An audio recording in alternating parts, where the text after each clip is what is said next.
శ్రేష్టమైన ఘనమైన నామమునకు స్తుతులు స్తోత్రములు తండ్రి. దేవా, ఇంత గొప్ప అవకాశము ఇదిగో నాయన 2021 ఆగస్టు నెల చివరి ఆదివారం తండ్రి, మీరు మాకు అనుగ్రహించిన ఈ గొప్ప కృపను బట్టి మీకే స్తుతులు, మీకే స్తోత్రములు. ప్రభువా దేవా, ఏమిచ్చి మీరు రుణం తెచ్చగలం తండ్రి. ఇదిగో నాయన, ఈ లోకంలో చూస్తే ప్రతి చోట కూడా ఎన్నో నా తండ్రి అపాయకరమైన ఆయన భయంకరమైన పరిస్థితులను తండ్రి చూస్తూ ఉన్నాను తండ్రి.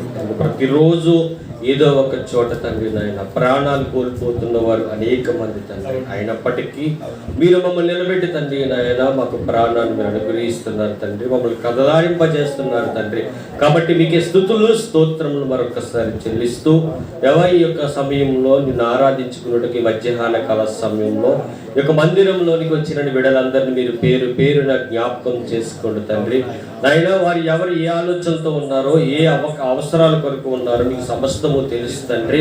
వారి మనసులో ఏ బాధ ఉందో, వారి కుటుంబాల్లో ఏ ఇబ్బందులు ఉన్నాయో అవన్నీ ఎరిగిన గొప్ప దేవ, మీరే వారితో మాట్లాడి వారిని బలపరిచి స్థిరపరచమని ప్రార్థన చేస్తున్నాను తండ్రి. మరి ముఖ్యంగా నాయన, నువ్వు ఇచ్చిన ఆయుష్కాలం అంతా కూడా నిన్ను గణపరిచే విధంగా, నిన్ను మహిమపరిచే విధంగా మా బ్రతుకులు ఉండుటకు దయతో మీరు సహాయము దయచేయండి తండ్రి. నీ వాక్యం వినుటకు సిద్ధపడిన నీ బిడ్డలందరినీ మీరు జ్ఞాపకం చేసుకుని తండ్రి, వినుటకున్న తండ్రి నాయన వినగలిగే మనసు నాయన గ్రహించుకునే హృదయాన్ని వారికి దయచేయండి. అలాగే నీ మాటలు చెప్పడానికి సిద్ధపడిన నాకును సంయోచితమైన జ్ఞానమును, మరి ముఖ్యంగా నీ వాక్యమును సరిగా విభజించి ఉపదేశించగలిగే గొప్ప ధైర్యమును నాలో ఉన్న నీ పరిశుద్ధాత్మ సహాయాన్ని నాకు పంపించమని దేవ. ఇంకా ఎవరైతే నా తండ్రి నాయన ఈ మందిరానికి రావాలని ఆశపడుతున్నారో వారందరూ జ్ఞాపకం చేసుకోండి. మరి ముఖ్యంగా ఈ మైక్ ద్వారా ఈ చుట్టుపక్కల ఉన్న వారు కూడా నీ వాక్యాన్ని వింటున్నారు తండ్రి. వింటున్న వారి హృదయముల్లోనికి నీ వాక్యం వెళుతండి, వారిని బలపరించి స్థిరపరచమని.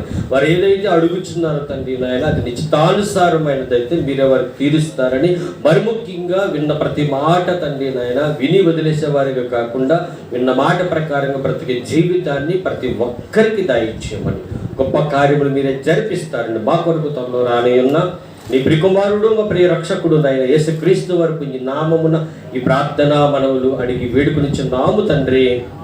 ఆమేన్, ఆమేన్. అందరు కూర్చుందామండి. దేవాది దేవుని కృపను బట్టి దేవుడు మనకు అనుగ్రహించిన ఈ సమయంలో దేవుని మాట చాలా విలువైనది. ఆ మాట మనం వింటున్నాము అని అంటే దేవుడు మనకు అనుగ్రహించిన కృపని చాలా రోజులుగా చాలా చోట్ల మరి మాట విన్నాము. మనం ఎక్కడికి వెళ్ళినా, ఎక్కడ దేవుని ప్రార్థన జరుగుతున్నా, ఆ యొక్క సంఘాలలో కానివచ్చు, ఆ యొక్క మందిరాల్లో కావచ్చు, దేవుని మాట చాలా స్పష్టంగా వినబడుతుంది. ఆ మాట మీద ఎవరైతే ఆశ పెట్టుకుని ఉంటారో వాళ్ళకి, ఎవరైతే దేవుని మాట మీద వినాలి అని ఆలోచింపజేస్తారో, అలా వినాలనుకున్న ప్రతి ఒక్కరికి కూడా దేవుడి మాట చాలా చక్కగా వినబడుతుంది ప్రేమ దేవుని వల్ల. అలాగే ఈరోజు ఇక్కడ కూర్చున్న ప్రతి ఒక్కరితో కూడా దేవుడు మాట్లాడడానికి ఇష్టపడి ఉన్నాడు. కాబట్టి ఈ గొప్ప అవకాశాన్ని మనం, అది గొప్ప సమయాన్ని వినియోగించుకోవడానికి ఇక్కడికి రావడం అనేది జరిగింది. కాబట్టి గత వారంలో చాలా ప్రాముఖ్యమైన మాటలు మనం నేర్చుకున్నాము. ఆ ప్రాముఖ్యమైన మాటల్లో ముఖ్యమైన మాటలు ఏంటంటే, నీ హృదయంలో ప్రథమ స్థానం ఎవరిది అంటే, మన మాట ఏమనంటాం? ఎవరన్నా అడిగితే ఎవరున్నారయ్యా నీ హృదయం అంటే ఏమంటావు? వెంటనే క్రీస్తులు వెళ్ళిన వారు అందరూ కూడా దేవుడు ఉన్నాడండి నా హృదయంలో అని అంటాం. అది అందరూ అనే మాట. అయితే ఇక్కడ నీ హృదయంలో ఎవరున్నారు అనే సంగతి దేవుడికి తెలియాలి, నీకు తెలియాలి. బయట వారికి తెలుస్తుందా? తెలియదు.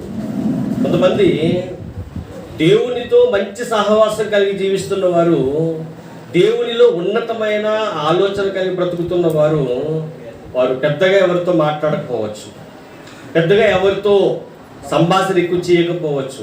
ఏ మాట్లాడినా కొద్దిగా వాక్యం మాట్లాడేసి వాళ్ళు సైలెంట్గా ఇంటికి వెళ్ళిపోవచ్చు. అటువంటి వారిని చూసి ఏమంటామంటే వీరు ఎలా బ్రతుకుతున్నారో, వీరి జీవితం ఎలా ఉందో మనకు తెలియదు కదా. కానీ అతను ఎలా ఉన్నాడో ఎవరికి తెలుసు? దేవుడికి తెలుసు. అతను ఎలా ఉన్నాడో అతనికి తెలుసు. అంటే ఇక్కడ మనం ప్రతిదీ ఎలా ఆలోచించాలంటే, అసలు నేను నా దేవుడికి ఇష్టంగా బ్రతుకుతున్నానా లేదా, నా హృదయంలో దేవుడు ఉన్నాడా లేదా.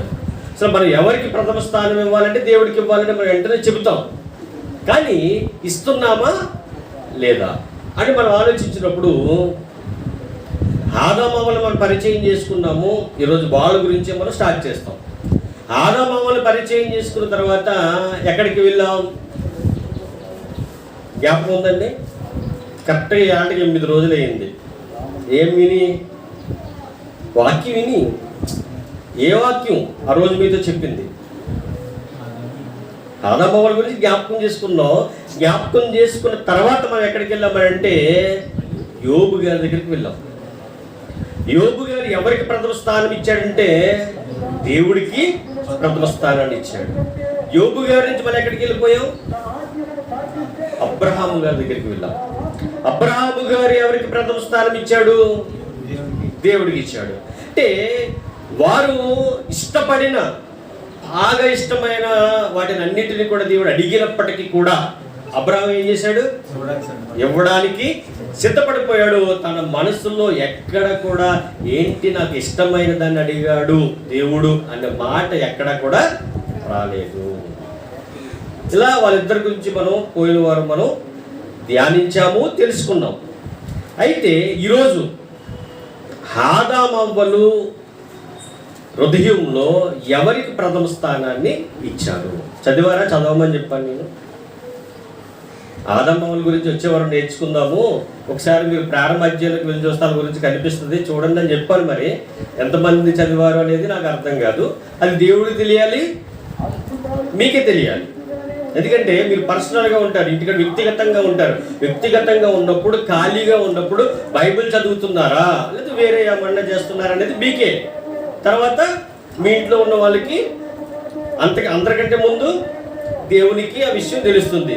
కాబట్టి మీరు లెక్క అప్పగించవలసింది నాకు కాదు, దేవుడికే అప్పగించాలి. రైట్, ఆదామవ్వల దగ్గరికి వెళ్ళిపోదామండి. అక్కడ వాళ్ళు ఏం చేస్తున్నారు అన్నదాన్ని మనం పరిచయం చేసుకుంటూ ముందుకు కొనసాగుదాం. అసలు ఆదామవ్వలు ఎవరికి ప్రథమ స్థానాన్ని ఇస్తున్నారు, అసలు ఎవరి మాట వింటున్నారు అంటే మాటలు మనం జాగ్రత్తగా ఆలోచించగలిగితే అందరూ కూడా బైబిల్ తెరిచి ఆది కాండముకి వెళ్ళిపోదామండి. ఆది కాండము 3వ అధ్యాయము. ఆది కాండము 3వ అధ్యాయము. ఇక్కడ మనం జాగ్రత్తగా ఆలోచించినప్పుడు దేవుడు వీళ్ళకి అప్పగించిన బాధ్యత ఏంటి అది కూడా పోయేవారని చెప్పాను మీకు. మీరు ప్రపంచంలో ఏం చేయాలి? మీరు ఫలించి అభివృద్ధి పొందాలి, మీరు రాజులుగా ఉండాలి.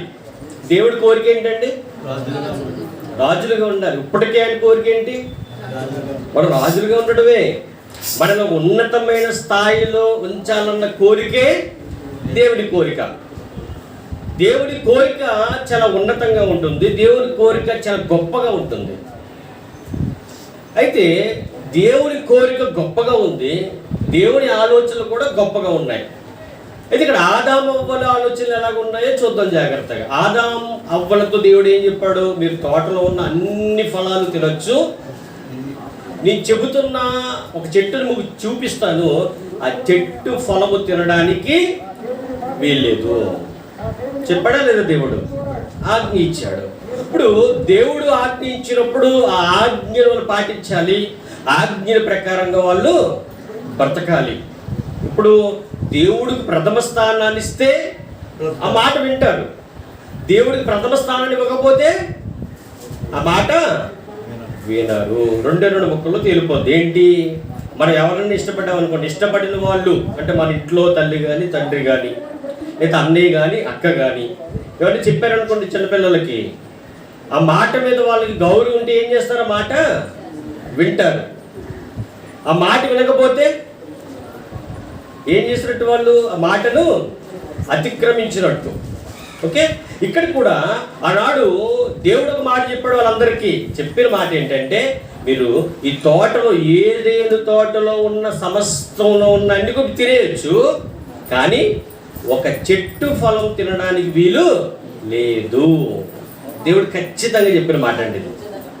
దేవుడు ఆదాముని పిలిచి చెప్పిన మాట ఏంటంటే, నువ్వు తినకూడదు ఆ పండు. అయితే ఇక్కడ ఆదాము ఏం చేశాడో మనం జాగ్రత్తగా పరిశీలన చేయగలిగితే, అదే ఆదికాండము 3వ అధ్యాయము ప్రారంభం వచ్చింది చదువుదామండి.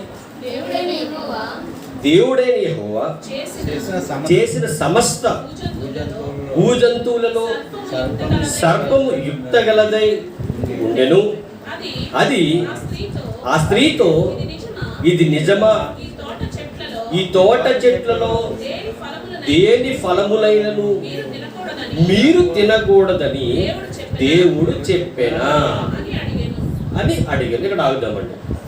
ఏమండి, ఇక్కడ ఈ సర్పము ఎప్పుడు వచ్చిందనంటే,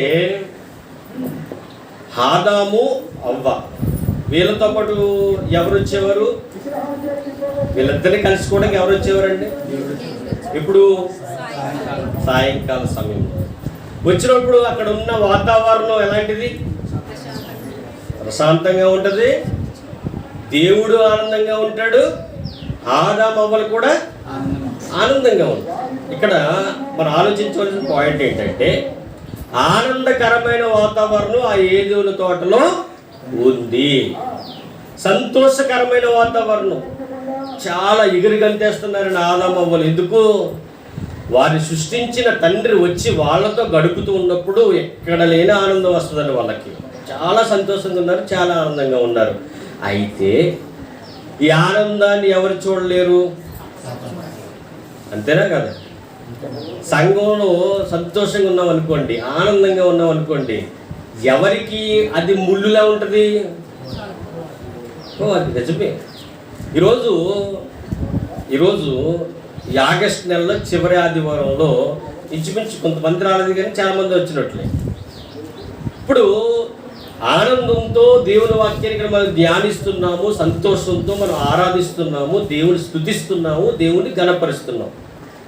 ఈ స్తుతించడం, గణపరచడం ఎవరికి ఇష్టం ఉండదంటే అపవాదికి ఇష్టం ఉండదు. ఇది మనం గుర్తెరగాలి. ఎప్పుడైతే మనం ఆనందంతో ఈ యొక్క మందిరంలో గడుపుతున్నామో, సంతోషంతో ఈ మందిరంలో గడుపుతున్నామో, ఇలా ఉండకూడదని ఒక ఆలోచన అపవాదిగాళ్ళు ఉంటుంది. కాబట్టి వాడు ఏం చేస్తాడంటే, ఏదో ఒకటి పెట్టి ఏం చేయాలి? వీళ్ళ ఆనందాన్ని దూరం చేయాలి, వీరి సంతోషాన్ని దూరం చేయాలి. ఇలాగే ఆనాడు ఆదామవ్వలు దేవుడితో ఆనందంగా సంతోషం గడుపుతూ ఉన్నప్పుడు వాళ్ళని చూసి ఓర్చుకోలేక వెంటనే ఏం చేయాలనుకుందంటే, వీరిద్దరి మధ్యన కూడా ఆ దేవునితో ఉన్న బంధాన్ని ఏం చేయాలి? వీరిద్దరిని, ఆదామవ్వల్ని కట్ చేసేయాలి.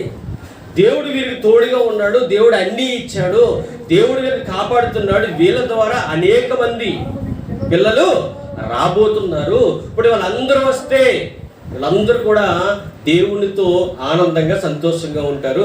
దేవునికి ఆనందం ఉండకుండా చెయ్యాలి. ఎవరి కోరికండి ఇది?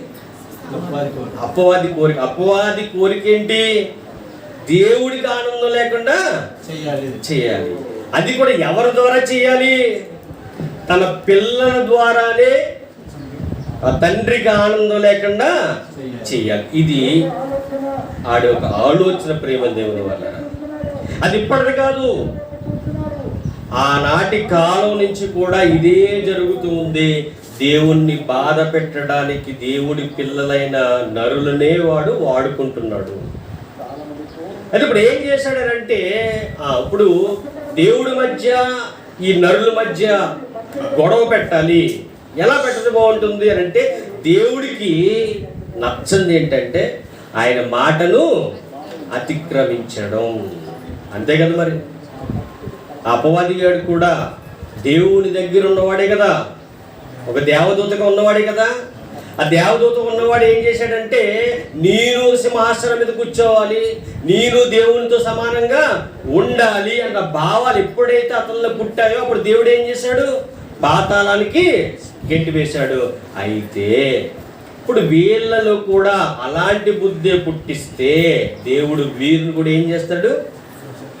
తోసేస్తాడు పాతాళంలోనికి అనుకుని ఆదాము అవ్వలతో మాట్లాడిన గొప్ప విషయం ఏంటంటే, అపవాదిగాడు, దేవుడు మిమ్మల్ని ఈ తోట చెట్టులో ఏదైనా ఒక పండు తినొద్దన్నాడా? దొరికేశారా లేదా? అప్పుడు ఏం చెప్పాలి? ఈమె ఎవరిని అడిగాడు? చూడొకసారి అన్నమాట, 3వ అధ్యాయం. తోట మధ్యనున్న చెట్టు ఫలములను గురించి దేవుడు మీరు సావకూడనట్టు వాటిని తినకూడదనియు వాటిని ముట్టకూడదనియు చెప్పినని సర్పముతో అనెను. ఇప్పుడు సర్పం అడిగింది అంటే అపవాదిగాడు అడిగాడు. వెంటనే ఏం చెప్పింది ఈమె? అవును. అందుకు ఇక్కడ ఏమంటుందంటే, అందుకు సర్పం ఏమంటుందంటే, మీరు చావనే చావరు, ఎలాగనగా మీరు వాటిని తిను దినమున మీ కన్నులు తెరవబడినని, మీరు మంచి చెడ్డలు ఎరిగిన వారై దేవతల వలె ఉందిరనియు దేవునికి తెలియదని స్త్రీతో చెప్పగా, అప్పుడు స్త్రీ ఆ వృక్షమును ఆహారముకు మంచిదియు కనులకు అందమైనదియు వివేకమిచ్చు రమ్యమైనదియు ఉండుట చూచినప్పుడు ఆమె దాని ఫలములో కొన్ని తీసుకుని తిని తనతో పాటు తన భర్తకు ఇచ్చెను. ఆమె తినిందట, తిని మరికొన్ని తీసుకుని ఎవరికి ఇచ్చింది? భర్తకు ఇచ్చింది. ఇక్కడ మరొక పాయింట్ ఉంది. ఇక్కడ మనకి రాయబడలేదు కానీ కొత్త నిబంధనలో మాట రాస్తాడు, అది మీరు వచ్చేవారు ఎతికి పట్టుకురండి. ఆ మాట ఏంటంటే, ఇక్కడ ఏం రాయబడి ఉంది? అపవాదిగాడు ఎవరి దగ్గరికి వెళ్ళాడు? అవ్వ దగ్గరికి వెళ్ళాడు. అవ్వ దగ్గరికి ముందు వెళ్ళలేదు అపవాదిగాడు. ఎక్కడికి వెళ్ళాడు తెలుసా? ఆదాము దగ్గరికి వెళ్ళాడు. ఆదాము దగ్గరికి వెళ్తే ఆదాము ఏం చెప్పాడు అని అంటే, దేవుడైన తండ్రి నాతో చెప్పిన మాట ఏంటంటే, ఏదోని తోటలో ఉన్న ప్రతిదీ మీరు తినేయండి, మీకు ఏ ఆటంకం కూడా లేదు. నేను చెప్పే ఈ పండు పట్టుకు తినడానికి వీలు లేదు. కాబట్టి నీ మాట నేను మా మాట ఏంటనంటే, మీ ఎవరి మాట వింటామంటే నా తండ్రి మాటే వింటాను, నన్ను సృజించిన సృష్టికర్త మాటే వింటాను అని అనడం వలన ఆదాము నుంచి ఎక్కడికి వెళ్ళిపోయాడు? అవ్వ దగ్గరికి వచ్చాడు. ఇప్పుడు అవ్వ ఆదాము కలిసే కదా ఉంటారు, కలిసేనే ఉంటారు. మరి ఎప్పుడు వచ్చాడంటారు? ఎప్పుడు వచ్చాడు అని అంటే, ఒక విషయం, ఆదాముకి ఒక పని ఉంది. ఏంటి? జంతువులు ఉన్నాయి అక్కడ, ఏనుగులు ఉంటాయి, పులులు ఉంటాయి, సింహాలు ఉంటాయి. ఇప్పుడు వాటన్నిటిని ఎవరు ఏలాలి? పని ఉందా లేదా? ఉంది. ఆదాముకు పని ఉంది. అవ్వగారు ఇంటికాడ కూర్చున్నారు. ఏమండి, ఆదాము పనికి వెళ్ళినప్పుడు ఆ పనులన్నీ చక్కబెట్టుకుంటుంటే అక్కడికి వెళ్ళిన అపవాదిగాడితో ఆదాము అన్న మాట, నువ్వు ఇక్కడ రావడానికి సరిపోవు, నీ మాట నేను వినని చెప్పినప్పుడు వెళ్ళిపోయాడు. ఇంక ఎవరు దొరికారయ్యారంటే ఖాళీగా కూర్చున్నవారు ఎవరు? అవ్వ. ఇప్పుడు అవ్వ దగ్గరికి వచ్చి ఏమన్నాడట? జాగ్రత్తగా కూర్చున్నాడట. తెలుసు కదా అపవాదికి ఎవరిని పట్టుకోవాలి బాగా. ఇప్పుడు కూడా ఇప్పుడు మన సంఘంలో మనం ఉన్నాం కదండి, ఎవరిని పట్టుకోవడానికి ట్రై చేస్తుంటాడు ఎక్కువ? ఎవరైతే ప్రార్థన చేస్తారో వాళ్ళు పట్టుకోవడానికి ఉన్నా కానీ వాళ్ళ వల్ల కాదు. కానీ ఎవరు దొరికేస్తారు? ప్రార్థన సరిగా చేయకుండా, ప్రార్థన అంటేనే ఆ సర్లే 2 నిమిషాలు చేసి వెళ్ళిపోతే సరిపోతుంది అనుకున్న వారితో, అసలు బైబిలే తీయని వారితో, ఏమండి అసలు దేవుడి ఆలోచనలే ఉండవు కొంతమందికి. ఎప్పుడు తెస్తారంటే బైబిల్ ఆదివారం వచ్చే ముందు, అరగంట ముందు, గంట ముందు, అప్పుడు కూడా తీస్తారో తీరో, ఇంక తాళం చేసేసి రెడీ అయిపోయినప్పుడు తీసుకుని లాక్కొచ్చేస్తారంత బైబిల్. బైబిల్ తెరుస్తారన్నప్పుడు ఎందుకు తెరుస్తారు అప్పుడు చెప్పండి? ఒంటిలో డబ్బులు వేయాలి కదా, బైబిల్లో పెట్టారు ఉన్నాయా లేదా అని బైబిల్ తీసి చూస్తారు. లేకపోతే బైబిల్ అప్పుడు కూడా తెరరు. ఎప్పుడు తెరుస్తారంటే ఇక్కడికి వచ్చిన తర్వాత, అమ్మ మీ చేతిలో బైబిల్ తెరండి అంటే అప్పుడు బైబిల్ తెరుస్తారు. అప్పటి వరకు బైబిల్ తెరి, ఇక్కడ మూసిన బైబిల్ మళ్ళీ ఇక్కడికి వచ్చిన తర్వాత, లేదంటే ఏదైనా ప్రార్థన పెట్టింది మన శనివారం పెడతారు కానీ అక్కడ తీస్తారు మళ్ళీ బైబిల్. చాలామంది బైబిల్ తెరవరండి. బైబిల్ ఇక్కడ జిప్పేస్తే మళ్ళీ ఇంటికాడ ఏదైనా ఫంక్షన్ వచ్చినప్పుడు, బయటికి వెళ్ళేటప్పుడు, ఏదైనా భయం వేసినప్పుడు అప్పుడు ఒకసారి బైబిల్ తీసి ఆ వచనాన్ని చూసి అమ్మయ్య దేవుడు నాతో మాట్లాడాడు. అలా కాదు బైబిల్ తీయడం. బైబిల్ తీయడం అనేది ప్రతిరోజు తీయాలి. ఇప్పుడు ఎవరిని బాగా పట్టుకుంటాడంటే అప్పుడప్పుడు బైబిల్ తీసేవాడిని పట్టుకుంటాడు. ఎందుకు?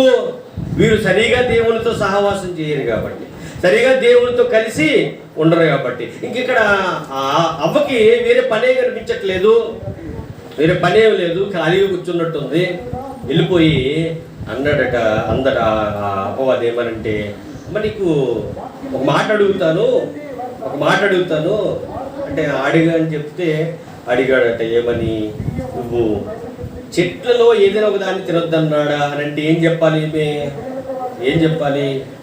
తినొద్దని చెప్పాడు. నా భర్తతో నా దేవుడు చెప్పాడు, నా భర్త నాకు చెప్పాడు కాబట్టి మీరు తినము అని చెప్పేస్తే అక్కడితో వదిలిపోయేది. లేదు, అంత స్టోరీ అంతా చెప్పుకొచ్చిందట. చెప్పుకొస్తే అప్పుడు ఈ అపవాది కూడా చెప్తాడు కదా స్టోరీలు, చాలా పెద్ద స్టోరీ చెప్పాడట.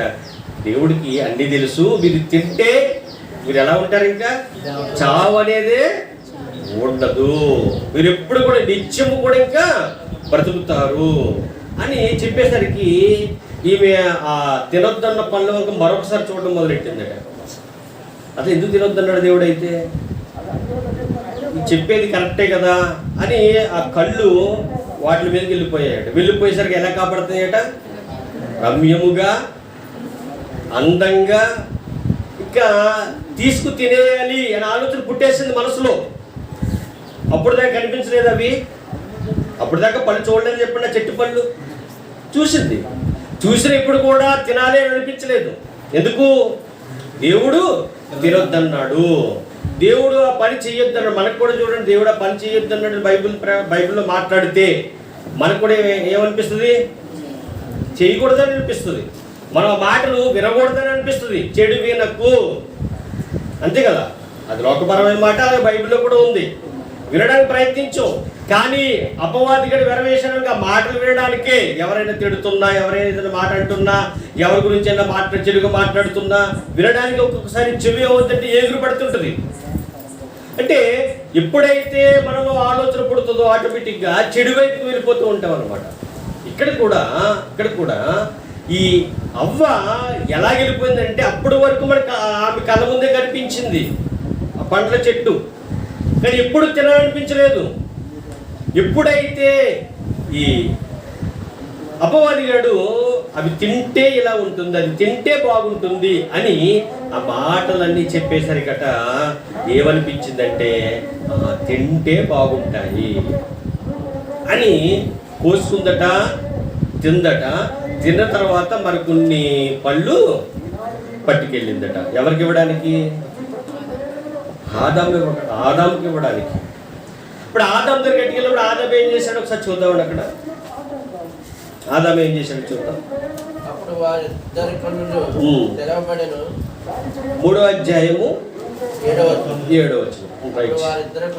అప్పుడు వారిద్దరి కన్నులు తెరవబడెను, వారు తాము దిగంబరులమని తెలుసుకుని అంజూరపు ఆకులు కుట్టి తనకు కచ్చడలుగా చేసుకునిది. ఇప్పుడు చల్లపూటలు ఆదామును అతడు భార్యను తోటలో సంచరించుచున్న దేవుడైన యెహోవా స్వరము విని, దేవుడైన యెహోవా ఎదుటకు రాకుండా తోట చెట్ల మధ్యన దాగునగా. అంటే ఇప్పటిదాకా దాగున్నారండి వాళ్ళు? ఎప్పుడైనా ఇప్పటి వరకు దేవుడు వస్తుంటే ఆనందంగా సంతోషంగా వెళ్ళిపోయేవారు, దేవునితో గడిపేవారు.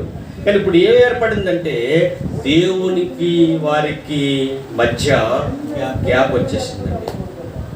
దూరం అయిపోతున్నారు. ఇప్పుడు ఎంత ఘోరమైన పరిస్థితి అంటే, అక్కడ దేవుడు స్వరం వినబడేసరికి ఎంతో ఆనందంగా, ఎంతో సంతోషంగా ఉండే వాళ్ళు ఆ స్వరం వినబడుతుంటే చెట్ల చాటుకు వెళ్ళిపోయి దాక్కుతున్నారటండి. చెట్ల పక్కకు వెళ్ళిపోయి దాక్కుంటున్నారట, భయపడిపోతున్నారట. నిజమేనండి, తప్పు చేసిన వాళ్ళకి దేవుడు వాక్యం వినబడుతున్నప్పుడు వాక్యం వినబుద్ధి అయ్యదు, వాక్యం వినాలనిపించదు. వాక్యం వినబడుతుంటే పక్కకు పోతుంటారు, వాక్యం వినబడుతుంటే చెవులు మూసుకుంటారు, వాక్యం వినబడుతుంటే వేరే వేరే పాటలు పెట్టుకుంటూ ఉంటారు. ఎందుకు? ఆ వాక్యం వింటే ఆ వాక్యం వినేటప్పుడు దేవుడే గద్దిస్తున్నట్టుగా, దేవుడే వారిని కొడుతున్నట్టుగా, దేవుడే వారి మీద కోపపడుతున్నట్టుగా వారికి అర్థమైపోద్ది. ప్రేమ దేవుని వల్ల వీరికి అర్థమవుతుందట. దేవుడు పిలుస్తున్నాడు, ఆదామా అవ్వ ఎక్కడున్నారు అని పిలుస్తుంటే ఆ స్వరము వినబడి వాళ్ళు ఏం చేస్తున్నారంటే ఎదురుగుండా రాకుండా చెట్లు చాటుకుపోతున్నారట. చెట్లు చాటుకుపోయి దాక్కుంటున్నారట. అయ్యో ఎలా కనిపించాలి ఆయనకి, ఆయన చెప్పిన మాట వినలేదు, ఆయన వద్దన్న పండు తిన్నాము. ఏంటి ఆలోచన ఉంటుందా ఉండదా? తప్పు చేసిన ప్రతి ఒక్కరికి ఉంటుంది. ఏమనంటే ఇది దేవుడు చెయ్యొద్దన్నాడు కదా, ఎలా చేసేసిన తర్వాత అనుకునే మాటలు ఇవి. ఇది దేవుడికి నచ్చని పని కదా, ఎలా చేయగలిగాను నేను? ఏమండి, పాపం చేసిన ప్రతి ఒక్కరు, అంటే తప్పు చేసిన ప్రతి ఒక్కరు కూడా తప్పు చేసిన తర్వాత ఆలోచించేది ఏంటంటే ఇది దేవుడికి నచ్చని పని కదా, ఎందుకు చేశాను. ఇప్పుడు మాట్లాడుతారు మిమ్మల్ని. తప్పు చేసిన తర్వాత ఆ తప్పు చేయకూడదు, చాలా పొరపాటు చేశాను అని తెలుసుకున్నారనుకోండి, అప్పుడు మీకు ఆ తప్పు చేసిన వారికి తప్పు నేను చేశాను కాబట్టి దేవుడి దగ్గర ఒప్పుకుంటే దేవుడు నన్ను క్షమిస్తాడు అన్న ఆలోచన ఉందనుకోండి, అడిగారు అనుకోండి, క్షమిస్తాడా క్షమించాడా? ఇక్కడ ఆలోచిద్దాం ఒక్క మాట. దేవుడు ఏమన్నాడు? అలాగని చెప్పి తప్పు తప్పు కాదండి. దావీదు మీకు ఉదాహరణ బాగా తెలుసు కదా. దావీదు దేవుడి విషయంలో తప్పు చేశాడు. ఏంటో తప్పు? ఊరియా భార్య విషయంలో తప్పు చేశాడు. అతడు దేవుడి వాక్యాన్ని బాగా ధ్యానించిన వాడే, దేవుని వాక్యంలో ఉన్నతమైన స్థాయిని సంపాదించుకున్నవాడే. దేవుడంటే చాలా భయం, దేవుడంటే చాలా భక్తి. ఎవరికి? దావీదు గారికి. అటువంటి దావీదు రాజు అయిన తర్వాత, ఈ సందర్భం ఇప్పుడు జరుగుద్ది, రాజు అయిన తర్వాత, రాజు అవ్వక ముందు సౌలు గారు తరుముతూ ఉన్నప్పుడు, అడవిలో తిరుగుతున్నప్పుడు ఎన్నో కష్టాలు, ఎన్నో బాధలు, ఎన్నో ఇబ్బందులు, ఎన్నో సమస్యలు, ఆహారం లేని టైం, చాలా సమయం ఆయన చూసుకున్నాడు. ఎందుకంటే చాలా ఇబ్బంది ఎదుర్కొన్నాడు. అలాంటి టైంలో దేవుడితో ఏమని ప్రార్థన చేసేవాడు ఆయన? ఇబ్బందులు ఉన్నప్పుడు, ఇరుకులో ఉన్నప్పుడు, సమస్యలు ఉన్నప్పుడు, ఆహారం కూడా లేని టైంలో, ఆయనే బాధల్లో ఉంటే ఆయన కూడా మరొక 400 మంది ఎవరు బాధలతో వారు వచ్చారట ఆయన దగ్గరికి. అంటే ఒకడు బాధలతో ఉంటేనే, ఇప్పుడు దావీదు గారు బాధలతో ఉంటేనే చాలా ఇబ్బంది ఆయనకి. అతను బాధల్లో ఉండగా మరొక 400 మంది కూడా ఆయనతో చేరారట. వారు కూడా అప్పుల సమస్యతో, కుటుంబ సమస్యలతో, ఆ యొక్క దేశ నాయకుల వలన ఇబ్బందులు పడుతూ దావీదు గారి దగ్గరికి వచ్చేసారట. దావీదు గారితో పాటు 400 మంది ఉన్నారు. అంటే ఇప్పుడు 401. వీళ్ళందరూ సుఖంగా ఉన్నారా? లేదండి, వీళ్ళందరూ బాధతో ఉన్నారు. అటువంటి టైంలోనే అసలు ఏ విషయంలో కూడా బేలపోకుండా ధైర్యంగా నిలబడిన వాడు దావీదు. అటువంటి దావీదు ఏం చేశాడంటే, రాజు అయిన తర్వాత అన్ని బాగున్నాయి, రాజ్యం అంతా బాగుంది, సైన్యం అంతా బాగున్నారు, ఎక్కడికి వెళ్ళినా విజయాలు వస్తున్నాయి, ఎక్కడికి వెళ్ళిన జయమే అనుగ్రహింపబడుతుంది, ఎక్కడికి వెళ్ళినా కూడా ఆయన ఒక ఉన్నతమైన రాజుగా చేయబడ్డాడు. Okay, right. ఇప్పుడు ఏం జరిగిందంటే, దావీదు గారు అందరినీ యుద్ధానికి పంపించాడట. ఎక్కడికి?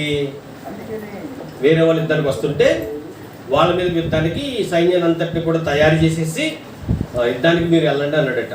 అప్పుడు దాకా ఈయన యుద్ధానికి వెళ్ళేవాడు, యుద్ధం చేసేవాడు, వచ్చేవాడు. ఇప్పుడు ఇంకొక స్థాయి వచ్చింది. వచ్చిన తర్వాత ఏమనుకున్నాడంటే, సరే ఇంక మీరు వెళ్ళండి, కొద్దిగా నేను అలసటగా ఉంది కాబట్టి నేను పడుకుంటాను, ఇంటికాడ విశ్రాంతి తీసుకుంటాను అన్నాడట. అప్పుడు సైన్యం అంతా బయలుదేరింది, యుద్ధానికి వెళ్ళింది, యుద్ధం జరుగుతుంది. ఈయన ఏం చేస్తున్నాడంటే, ప్రశాంతంగా ఇంట్లో పడుకుని సాయంకాల సమయంలో చల్లగా ఉందని మేడ మీద తిరుగుతున్నాడట. అంతఃపురం ఎక్కి తిరుగుతూ ఉండగా ఊరి భార్యను చూడడం, ఆమెతో తప్పు చేయడం, ఇది దేవుడికి ఇష్టమా? చెప్పండి. దేవుడు అంటే భక్తి కదా, ఆయనకి చాలా భక్తి అండి. దేవుడు అంటే చాలా భక్తి. దేవుడి గురించి ఎన్నో ఎన్నో ఎన్నో యుద్ధాలు చేశాడు. దేవుడిని ఏమైనా ఒక మాట అంటే నువ్వెవడోరా అని చిన్నప్పుడే కత్తి దూసుకెళ్ళిపోయినవాడు, రాళ్లతో కొట్టి చంపేసినవాడు. అంటే అంత గొప్ప భక్తిపరుడు దావీదు. అటువంటి దావీదు రాజు అయిన తర్వాత అన్ని బాగున్న తర్వాత విశ్రాంతి తీసుకోవడానికి అంతఃపురంలో పడుకొని ఖాళీ సమయం పైకి లేచి తిరుగుతూ ఉంటే అటు ఇటు తిరుగుతున్నప్పుడు తప్పు చేసేసాడు. ఆ తప్పు చేయడంతో దేవుడు ఏం చేశాడో తెలుసా? ఒక ప్రవక్తను పంపించి అయ్యా నువ్వు చేసింది తప్పు అనగానే, రాజులు కదా నువ్వు నాకు చెప్పడానికి ఏంటి అనలేదట. ఏమన్నాడు? వెంటనే మోకరించాడట, వెంటనే ప్రార్థన చేశాడట, వెంటనే కన్నీరు విడిచాడట. ఆ కన్నీరు విడిచి చేసిన ప్రార్థనే కీర్తన గ్రంథము 51వ అధ్యాయం. తర్వాత చదువుకోండి. ఇప్పుడు కాదు, కీర్తన గ్రంథము 51వ అధ్యాయం. అక్కడ ఆయన ప్రార్థన వింటూ ఉంటే అనిపిస్తుంది, ఎంత ఘోర పాపం చేశాను ఆయన, నేను ఎంత పాపిడైపోయాను, నన్ను క్షమించు అని పరుపు తేలేంతగా ఏడ్చి ప్రార్థన చేస్తాడటండి. అంటే పాపాన్ని ఒప్పుకున్నాడా లేదా? పాపాన్ని ఒప్పుకున్నాడు. అప్పుడు దేవుడు ఏం చేశాడు? పాపానికి ప్రతిఫలం ఉందండో, తర్వాత చాలా బాధ అనిపిస్తాడు అతను. కానీ ఆ విషయంలో ఒప్పుకున్నాడు కాబట్టి దేవుడు ఒక మాట అంటాడని, ఏమో తెలుసా? దావీదు నా ఇష్టానుసారుడైన మనుష్యుడు. ఎక్కడంటాడు ఈ మాట? అపోస్తుల కార్యాల్లో ఉంటుంది. అంటే అక్కడ మాట చదువుకున్నట్టు మనకు అనిపిస్తుంది, ఏంటి దేవుడికి వ్యతిరేకమైన పని చేశాడు కదా దావీదు ఇష్టానుసారం మనుషుడు ఎలా అనగలుగుతున్నాడు అని అంటే, దానికి కూడా పాత నిబంధన గ్రంథంలో ఒక మాట చెప్పాడు. ఏమన్నా తెలుసా? ఊరియ భార్య విషయంలో తప్ప. ఆ తప్పు చేశాడు, తప్పును ఒప్పుకున్నాడు, మళ్ళీ ఆ తప్పు చేయలేదు. ఇంకా నా గురించి ప్రతి మాటలు కూడా ఉన్నతంగానే బ్రతికాడని దావీదు గురించి దేవుడే సాక్ష్యం ఇస్తాడండి. అంటే తప్పు చేశాడు దావీదు, చేసిన తప్పుడు ఏం చేశాడు? ఒప్పుకున్నాడు, విడిచిపెట్టాడు, మళ్ళీ ఆ తప్పును చేయలేదు. ఇక్కడ ఆదాము గారిని దగ్గర నుంచి దావీదు గారి దగ్గరికి ఎందుకు తీసుకెళ్ళాడని డౌట్ మీకు రావచ్చు. ఇప్పుడు నేనే చెప్పేస్తాను మీకు. ఎక్కడికి వెళ్ళాం మనం? ముందు ఎక్కడికి స్టార్ట్ అయ్యాం? ఆదాము గారి స్టార్ట్ అయ్యాం. ఆదాము గురించి స్టార్ట్ అయిపోయి ఎక్కడికి వెళ్ళిపోయాం? దావీదు గారి దగ్గరికి వెళ్ళాం. ఎందుకు వెళ్ళని చెప్తాను మీకు. ఇక్కడ ఆదాముని దేవుడు ప్రశ్నిస్తాడు. ఏమని ప్రశ్నిస్తాడంటే, నిన్ను ఆ పండు తినొద్దని చెప్పాను కదా, ఎందుకు తిన్నావు అని. ఏమంటే ఇప్పుడు దావీదుతో కూడా ప్రవక్త ద్వారా దేవుడు మాట్లాడిస్తాడు. ఏమని? నువ్వు ఆ తప్పు ఎందుకు చేశావు? అప్పుడు దావీదు ఏమంటాడు? అయ్యా నీ చేసింది తప్పే, నన్ను క్షమించు అని కన్నీరు విడిచి ఏడ్చి ప్రార్థన చేయడం వలన ఆ యొక్క పాపము క్షమించబడింది. ఆ పాపానికి శిక్ష అనేది ఖరారైపోయింది ముందే. దేవుడు మళ్ళా తీసేసుకోడు, దానికి తగ్గ శిక్ష ఉంది. అయితే ఇక అతడు నశించిపోకుండా తన మనసును మార్చుకున్నాడు కాబట్టి మళ్ళీ ఆ తప్పు చేయకుండా ఉండాలని హెచ్చరించేశాడు. మళ్ళీ అటువంటి పాపము దావీదు చేయలేదు, జీవితంలో చేయలేదండి, అతను చేయలేదు.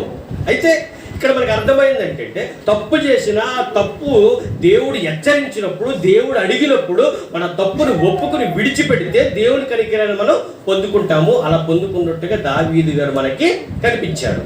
ఓకే, అర్థమైందా? దావీదు గారు కనిపించారు. అయితే ఇప్పుడు ఆదాము గారి విషయంలో ఏం జరిగింది చదువుతాం జాగ్రత్తగా. అదే ఆదికాండము 3వ అధ్యాయము 9వ వచనం. దేవుడైన యెహోవా ఆదామును పిలిచి నువ్వు ఎక్కడ ఉన్నావనెను. ఇప్పుడు దేవుడు ఏమని పిలుస్తున్నాడు? ఆదామా నువ్వు ఎక్కడున్నావు అంటే, ఈ అడిగే అవకాశం అంతకుముందు అడిగాడు ఎక్కడైనా? ఆదామవ్వల్ని అడగలే. ఆయన వచ్చేసరికి రెడీగా ఉండేవారు. ఆదామవ్వలు కూడా దేవుడు వచ్చేసరికి రెడీగా ఉండేవారు, ఆనందంగా ఉండేవారు. వాళ్ళ ముఖంలో సంతోషం, వాళ్ళ ముఖంలో ఆనందం. ఇప్పుడు ఏం లేదు, వాళ్ళకి ఆనందం లేదు, సంతోషం లేదు. దేవుడి స్వరం వినబడుతున్నప్పుడు ఆ స్వరం విని భయవేసి చెట్ల చాటున దాక్కున్నారు. ఆ దాక్కునే పరిస్థితి ఎందుకు చెప్పండి? తప్పు చేసినందుకు కదా, తప్పు చేసినందుకు. దేవుడు ఆదామా నువ్వు ఎక్కడున్నావు అని అడిగినప్పుడట ఏం సమాధానం ఇచ్చాడో చూద్దాం. అందుకతడు నేను తోటలో నీ స్వరము వినినప్పుడు దిగంబరినిగా ఉంటిని కనుక భయపడి దాగుకుంటున్న నేను. అప్పటిదాకా భయం ఉందండి వాళ్ళకి? లేదండి. ఆదాము వాళ్ళకి భయం లేదు. ఎందుకు భయం లేదు? ఎందుకంటే అప్పటికి తప్పు చేయలేదు, దేవుడి మాటను అతిక్రమించలేదు. దేవుడి మాట అతిక్రమించారంటే పాపం చేశారు, తప్పు చేశారు. తప్పు చేసిన వీళ్ళు దేవుడు వచ్చినప్పుడు దేవుడు ఎదురుకుండా వాళ్ళు నిలబడి అయ్యా అని చెప్పి కాలు మీద పడిపోతే భలేగుండండి. ఇక్కడ చూడండి మీరు ఎలా మాట్లాడతారో. మరి ఎప్పుడైనా మరి ఈ మాటను అర్థం చేసుకున్నారో తెలియదు, కానీ ఇక్కడ మాట చదువుతుంటే మనకు బాగా అర్థమవుతుంది. ఆ మాట ఏంటంటే భయపడి దాక్కున్నానని చెప్పాడట. అందుకు ఆయన అంటే దేవుడు ఏమంటున్నాడు? అందుకు ఆయన నీవు దిగంబరివని నీకు తెలిపిన వాడెవడు? ఆగండి ఒకసారి. దేవుడు ఏమని అడుగుతున్నాడు ఆదాము గారిని? నువ్వు దిగంబరివని తెలిపిన వాడెవడు అంటే దేవుడు తెలియదా? ఆలోచించాలి ఒకసారి. దేవుడు తెలియదా? తెలుసు. ఎందుకు అడుగుతున్నాడు? ఆదాము నోట ఏం వస్తుంది? మీరు ఆలోచించండి. మనల్ని కూడా ఎలాగ పరీక్షిస్తారు దేవుడు? పరీక్షించినప్పుడు మనం ఏం చేయాలి అంటే అన్ని దేవుడు తెలుసు కదలే అని మనం మోకరించి ప్రార్థన చేసి అప్పుడు మనం అది ఒప్పుకోకుండా దేవుడు తెలుసులే, దేవుడు క్షమించేస్తాడులే అంటే పొరపాటు. నువ్వు చేసిన పాపము నీ నోట నువ్వేం చేయాలి? దేవుని ఎదుట ఒప్పుకోవాలి. దేవుడు అడిగాడట, అసలు నువ్వు దిగంబరమని నీకెవడు చెప్పాడు? నీకెవడు చెప్పాడు అని అడిగితేనట ఆదాము ఏం మాటిస్తున్నాడు చూడండి అక్కడ. నీవు తినకూడదని నేను నీకు ఆజ్ఞాపించిన వృక్ష ఫలము తింటివా అని అడిగెను. అని దేవుడు ఏం అడిగేశాడు? నువ్వు దిగంబరి అని ఎవడు చెప్పాడు? నేను నీతో తినొద్దన్నా వృక్ష ఫలంను తిన్నావా అని అడిగినప్పుడు ఏం చెప్పాలి? అయ్యా. అప్పుడు ఏం చెప్పాలి? అయ్యా నేను తిన్నాను, దయతో నన్ను క్షమించు అనాలా? అక్కడ ఆదాముకి తను పాపం చేశాడు, తన పాపాన్ని ఏం చేస్తున్నాడని కప్పుకోవడానికి ట్రై చేస్తున్నాడు. ఎలా ట్రై చేశాడో చూద్దామండి. అందుకు ఆదాము నాతో నుండుటకు నీవు నాకిచ్చిన ఈ స్త్రీయే ఆ వృక్ష ఫలమును కొన్ని నాకీయగా నేను తింటినని. ఎవరు మీకు తింటాడు? అవునా? మీరు బాగా చదవాలి పడదండి.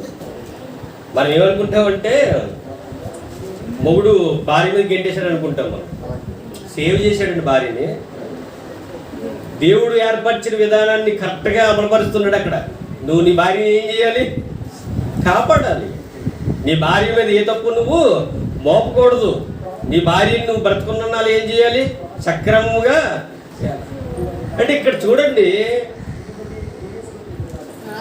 ఆదాము దేవుడితో మాట్లాడేటప్పుడు ఖచ్చితంగా మాట్లాడితే బాగుండు. దేవుడితో మాట్లాడేటప్పుడు తన పాపాన్ని ఒప్పుకుని మాట్లాడితే బాగుండు. కానీ ఏమో మాట్లాడుతున్నాడంటే అయ్యా దీన్ని పండు తినడానికి కారణం ఎవరో తెలుసా మీకు? దేవుడితో మాట్లాడే మాట. అప్పుడుదాకా భయపడ్డాడు. దేవుడు అడిగిన తర్వాత నేను తినొద్దన్న పండు నువ్వు తిన్నావా చెప్పాలంటే ఎస్ తిన్నాను. కానీ కారణం ఎవరో తెలుసా? ఏమనుకోకండి, కారణం ఎవరు తెలుసా అంటున్నాడు దేవుడితోటే. చక్కగా చెప్పాడండి. ఏమనంటే భయపడలేదు అక్కడ. మళ్ళీ తప్పు దాసేసుకున్న తర్వాత తప్పు చేసిన వాడు చాలా గట్టిగా మాట్లాడుతాడండి. మాట్లాడుతున్నాడు అలాగా. అయ్యా అని చెప్పి ఏమనంటే మళ్ళీ మాట చదువుతాం. అందుకు ఆదాము నాతో నుండుటకు నీవు నాకిచ్చిన ఈ స్త్రీయే ఆ వృక్ష ఫలము కొన్ని నాకీయగా నేను తింటెను. నీవు నాతో నుండుటకు నువ్విచ్చావు కదా, నువ్విచ్చిన ఆ స్త్రీయే నాకు ఇచ్చింది. ఇందులో నా భార్య తప్పేమి లేదు. నువ్విచ్చావు కదా, నువ్విచ్చిన స్త్రీ నాకు ఇచ్చింది. ఆమె తప్పు ఎలా ఉంటుంది అన్నట్టుగా దేవుడి మీద గింటేస్తున్నాడండి. ఎవరు? ఆదాము. ఇక్కడ ఎవరు తప్పు చేసినట్టుగా ఆదాము సృష్టిస్తున్నాడు? దేవుడి మీద గింటేస్తున్నాడండి. అసలు తప్పు ఒప్పుకోవాలి. తప్పు ఒప్పుకోవలసిన ఆదాము చెప్పే పని ఏంటనంటే లేదయ్యా తప్పు ఎవరు చేశారంటే నువ్వే చేసాడు. ఆ స్త్రీని ఇచ్చి ఉండకపోతే ఆ పండు నేను తినుండేవాడిని కాదు. సర్లే, దేవుడు ఏం చేస్తాడంటే అందరిని పరీక్షిస్తాడు కదా. ఇప్పుడు స్త్రీ దగ్గరికి వెళ్ళాడట. ఎవరి దగ్గరికి? అవ్వ దగ్గరికి వెళ్ళి ఏమంటున్నాడు చూద్దాం. అప్పుడు దేవుడైన యెహోవా స్త్రీతో, నీవు చేసినది ఏంటమ్మా? నీకేదో నా కొడుక్కి ఎలా ఉండాలి, సాటిన సహాయంగా ఉంటావని నీకు నిందిస్తే నువ్వేం చేసావు? ఇప్పుడు నిన్నిచ్చి పెళ్లి చేసిన తర్వాత నా మీద తిరగబడుతున్నాడు, అసలు నువ్వు చేసిన పని ఏంటమ్మా అన్నాడా లేదా ఆయన? నువ్వు చేసిన పని ఏంటి? సహాయంగా ఉండమని చెప్పి తోడుగా ఉండమని నేను చేశాను. నేను తోడుగా ఉండమంటే, సహాయం చేయమంటే నువ్వు ఇరుకులు పడేసావు కదమ్మా అని స్త్రీని అడిగాడట. అప్పుడు ఆమె ఏం చెప్పిందో చూడండి. స్త్రీ అంటుందట, సర్పము నన్ను మోసపుచ్చినందున తింటేనా నేను. అంటే ఇక్కడ నా తప్పు కూడా ఏమీ లేదు, ఏమీ లేదు. ఎవరి తప్పు? సర్పాన్ని కూడా కాదు, నీదే నాయన. మా మధ్య సర్పాన్ని ఎందుకు పంపించావు అంటే ఈ తప్పులన్నీ ఎవరి? ఎంత దారుణం. ఈరోజు కూడా అదే క్రైస్తవులు అందరు కూడా, అందరు కాదు కొందరు, అందరంటే మనందరూ పంపించారు కొందరు. ఇక్కడ ఆదాము అవ్వలు ఇద్దరు కూడా దేవుని మీదే ఆ తప్పు మోపుతున్నారు. మా మధ్యకి ఆ సర్పాన్ని పంపించకపోతే మేము ఆ పళ్ళు తినక పోదుమేమో. ఎంత బాధపడి ఉంటాడు చెప్పండి దేవుడు, చాలా బాధపడి ఉంటాడు. ఇక్కడ మరి వీళ్ళు ఆదాము అవ్వలు ఇద్దరు కూడా మేము చేసింది తప్పు అని ఒప్పుకుంటే దేవుడు క్షమిస్తాడా, క్షమించడా? వీళ్ళు క్షమించకపోవడం కారణం ఏంటి? దావీదు తప్పు ఒప్పుకున్నాడు, దావీదు దేవుడు క్షమించాడు. ఇది ఎప్పుడు మైండ్లో పెట్టండి. దావీదు తప్పు చేశాడు, తప్పును ఒప్పుకుని విడిచిపెట్టాడు, దేవుడు క్షమించాడు. మరి ఇక్కడ ఆదాము అవ్వలు క్షమించబడకపోవడం కారణం ఏంటి? తప్పు ఒప్పుకోలేదు, దేవుడు వారిని క్షమించలేదు. తప్పు ఒప్పుకోవడం అంటే నువ్వు తినొద్దన్న పండు తిన్నాము, దయతో మమ్మల్ని క్షమించు అంటే అక్కడ వేరే వెర్షన్ ఏదో ఉండేది.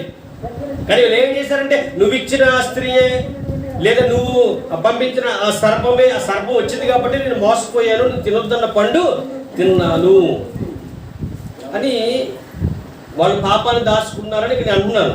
నిజమేనంటారా కాదా? మళ్ళీ ప్రశ్న వేస్తున్నాను. ఇది నేను అనేసాను కదా అని మీరు వినేసి సరే అంటే కుదరదు. బైబిల్ చెప్పాలి మనకి, అవునా కదా? ఇక్కడ వీళ్ళు పాపం చేశారు, పాపాన్ని ఒప్పుకోలేదు, దాచుకున్నారని ఈ వాక్యం చదివి మీతో చెప్పాను నేను. ఒప్పుకుంటారా? దీనికి ఒప్పుకుంటారా? అప్పుడు మీరు ఏమన్నారంటే ఒప్పుకోమంటే బైబిల్లో చూపించండి, మరి బైబిల్ చెప్పాలి కదా అని మీరు అడగాలి. క్రైస్తవ్యంలో ఇటువంటి ఆలోచనలు ఎప్పుడైతే మనకు వచ్చాయో అప్పుడు ఎవరు మనల్ని భయపెట్టడానికి సరిపోరు, ఎవరు మనల్ని ప్రశ్నించడానికి కూడా సరిపోరు. బైబిల్లో అంటే క్రీస్తు నమ్ముకుంటే అంత ఉన్నతమైన స్థాయికి మనం వెళ్ళాలి. ప్రేమ దేవుని వల్ల చూపిస్తాను మీకు. యోబు గారు ఈ ఆదాము గురించి మాట్లాడుతూ ఒక మాట మనకి తెలియజేస్తున్నారు. జాగ్రత్తగా ఆయన దగ్గరికి వెళ్ళిపోదాం. యోబు గ్రంథం 31వ అధ్యాయము, యోబు గ్రంథము 31వ అధ్యాయము 33, 34 వచనాల్లో ఏమని రాయబడిందో జాగ్రత్తగా చదువుతాం. ఆదాము చేసినట్లు నా దోషములను దాచిపెట్టుకుని. అంటే ఆదాము ఏం చేశాడు? తప్పు చేశాడా లేదా? పాపం చేశాడా లేదా? చేసిన పాపాన్ని ఏం చేశాడు? దాచిపెట్టుకున్నాడు. అంటే అక్కడ దేవుడు అడిగినప్పుడు అయ్యా తప్పు చేశాను, అయ్యా తిన్నానంటే సరిపోను. ఎవరి మీద గింటేశాడు? ఆయన మీదకి గింటేశాడు. నువ్వు ఇచ్చిన స్త్రీయే నాకు తెచ్చి ఇచ్చింది కాబట్టి తిన్నాను. స్త్రీని అడిగాడు, స్త్రీ ఏమంది? ఇదిగో సర్పం వచ్చింది, నన్ను మోసపుచ్చింది, నేను మోసపోయాను. ఆ సర్పమే వచ్చి ఉండకపోతే, ఆ సర్పమే నాతో మాట్లాడకపోతే నేను మోసపోను కదా. అంటే ఇందులో మా తప్పేం లేదు నాయన, మొత్తం అంతా నీ తప్పే అన్నట్టుగా వాళ్ళ ఆలోచనలో ఉంది. అంటే ఇప్పుడు వారు ఏం చేశారంటే వారి తప్పులు వారు ఏం చేశారు? దాచుకున్నారు. ఆ యోబు గారు ఖచ్చితంగా చెప్పారు అన్నమాట.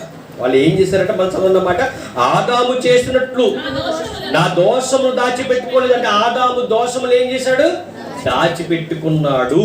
తర్వాత మహాసమూహమునకు భయపడి కుటుంబముల తిరస్కారమునకు జడిసియు నేను మౌనముగా నుండి ద్వారము దాటి బయలు వెళ్ళక రొమ్ములో నా పాపము కప్పుకుని ఎడల పరమునున్న దేవుని దృష్టికి నేను వేషధారినవుదును. అంటే వేషధారి ఎవరు? ఆదాము అవ్వ. ఆదాము వాళ్ళు వేషధారంతో బ్రతికారు కాబట్టి వారి దేవుడు ఎక్కడికి ఇంటేశాడు? ఏదేని తోటలో నుంచి బయటికి ఇంటేశాడు. జాగ్రత్తగా ఆలోచించు. అది ఒప్పుకుని ఉంటే ఏమయ్యేదో ఒక్కసారి సామెతల గ్రంథము 28వ అధ్యాయము 13-14 వచ్చినాను. ఒకవేళ వాళ్ళు ఒప్పుకుని ఉంటే ఏమయ్యేదో ఇక్కడ మనం మాటల్లో చూద్దాం. అందరూ తిద్దామండి. సామెతల గ్రంథము 28వ అధ్యాయము 13వ వచనం. అతిక్రమమును దాచిపెట్టేవాడు వర్ధిల్లడు, వాటిని ఒప్పుకుని విడిచిపెట్టేవాడు కనికరాన్ని పొందుకుంటాడు. అక్కడ ఆదాము గారు అతిక్రమం అంటే పాపం చేశాడు. పాపాన్ని ఒప్పుకున్నాడా? ఒప్పుకోలేదు. దావీదు గారు పాపం చేశారు. పాపాన్ని ఒప్పుకున్నాడా? ఒప్పుకున్నాడు. అంటే ఒప్పుకున్నవాడు ఏం చేయబడతాడని రాయబడింది? వాటిని ఒప్పుకొని విడిచిపెట్టేవాడు కనికరాన్ని పొందుకుంటాడు. అంటే విడిచిపెట్టిన దావీదు దేవుని కనికరాన్ని పొందుకున్నాడు. ఇంకా యోగ అంటే నిత్యము తన ప్రాణం విడిచేంత వరకు దేవుని యందు భయభక్తులు కలిగి బ్రతికాడు. ఆదాము గారు ఒప్పుకోలేదు. అతడు దేవుని సన్నిధి నుంచి ఏమయ్యాడు? గింటి వేయబడ్డాడు. ఏమండి? తర్వాత 14 వచ్చిన కూడా చదువుతాం. అదే సామెతల గ్రంథం 28-14. నిత్యము భయము కలిగి ప్రవర్తించువాడు ధన్యుడు. నిత్యము అంటే ఎప్పుడు? పోయిన వరకు మాట చెప్పాను. నిత్యం అంటే ఎల్లప్పుడూ, ఎప్పుడు ఎలా ఉండాలి? భయము కలిగి బ్రతకాలి. అలా ఎల్లప్పుడూ భయం కలిగి బ్రతికిన వాడు ఎవరు? దావీదు. భయం లేకుండా బ్రతికిన. కింద చూడండి, ఆ 14వ వచనంలో 2వ లైన్లో రాయబడిందో, హృదయమును కఠినపరుచుకున్నవాడు కీడులో పడును. ఇప్పుడు ఆదాము హృదయాన్ని ఏం చేసుకున్నాడు అంటే అర్థమవుతుందనే మాట లేదా? వాళ్ళ ఫస్ట్ నేను చెప్తాను, ఏం పర్లేదు. ఇలా ఆదివారం కాబట్టి అన్ని రెడీ చేసుకుని ఉన్నాయి కాబట్టి ఇంటికి వెళ్ళి అంటే కంచులో పెట్టుకుని తినడమే కాబట్టి మనకి ఏం పర్లేదు. ఇంకో గంట లేట్ అయినా పర్లేదు. ఏమంటే మీకు అర్థమైందా లేదా? హృదయాన్ని ఎవరు కట్టుపరుచుకున్నారండి? ఎలా? దేవుడు వచ్చి, నా కుమారుడా ఆదాము నువ్వెక్కడా అంటే, అయ్యా నేనెక్కడయ్యా, నేను దాక్కుంటున్నాను. ఎందుకు దాక్కున్నాను తెలుసా? నువ్వు నాకు సహాయాన్ని ఇచ్చావు కదా. సహాయం చేసింది. ఏ సహాయం అది? ఏ సహాయం? ఇక నీతో కలిసి ఉండే సహాయం కాదు. నీతో కలిసి ఉండే సహాయం కాదు చేసింది ఆమె. నీతో విడిపోయే సహాయం. ఎందుకు చేసింది? నువ్వు ఇచ్చావు కాబట్టి. నువ్వు ఇచ్చేటకపోతే అన్నట్టుగా మాట్లాడాడు. అంటే ఆ మాట రావాలంటే హృదయాన్ని ఏం చేసుకోవాలి?